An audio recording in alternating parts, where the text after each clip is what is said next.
फैसलाबाद, क्या आप हैं तैयार? आ गया है Audionic presents Jong 4G national T20 cup 2019 13 से 24 अक्टूबर इकबाल स्टेडियम फैसलाबाद में 18 मैचेस, 6 टीम्स, सरफराज अहमद, बाबर आजम, इमाद वसीम, शान मसूद, मोहम्मद रिजवान और हारिस सुहेल होंगे आमने सामने। टिकट स्टेडियम बॉक्स ऑफिस पर दस्तयाब हैं। बिस्मिल्लाहिर्रहमानिर्रहीम, अस्सलाम वालेकुम नाज़रीन। नेशनल T20 चैम्पियनशिप के आज दूसरे मैच में शादाब खान की उम्दा बॉलिंग के बायस नॉर्दर्न ने बलूचिस्तान की टीम को 7 विकेटों से शिकस्त देकर पॉइंट्स टेबल पर पहली पोजीशन हासिल कर ली है। हमारे नुमाइंदा एक्सक्लूसिव स्पोर्ट्स गुलाम दस्तगीर हैदर के मुताबिक इकबाल स्टेडियम फैसलाबाद में जारी नेशनल T20 कप में मंगल के रोज़ खेले जाने वाले दूसरे मैच में नॉर्दर्न ने बलूचिस्तान को 7 विकेटों से शिकस्त दे दी।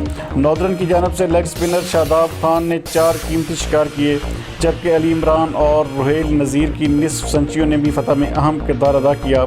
इस तरह ये मैच जीत कर नॉर्दर्न टीम ने पॉइंट्स टेबल पर पहली पोजीशन हासिल कर ली है।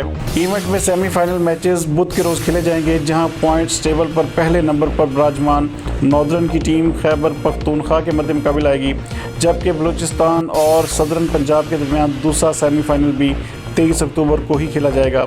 दोनों मैचेस इकबाल स्टेडियम फैसलाबाद में खेले जाएंगे।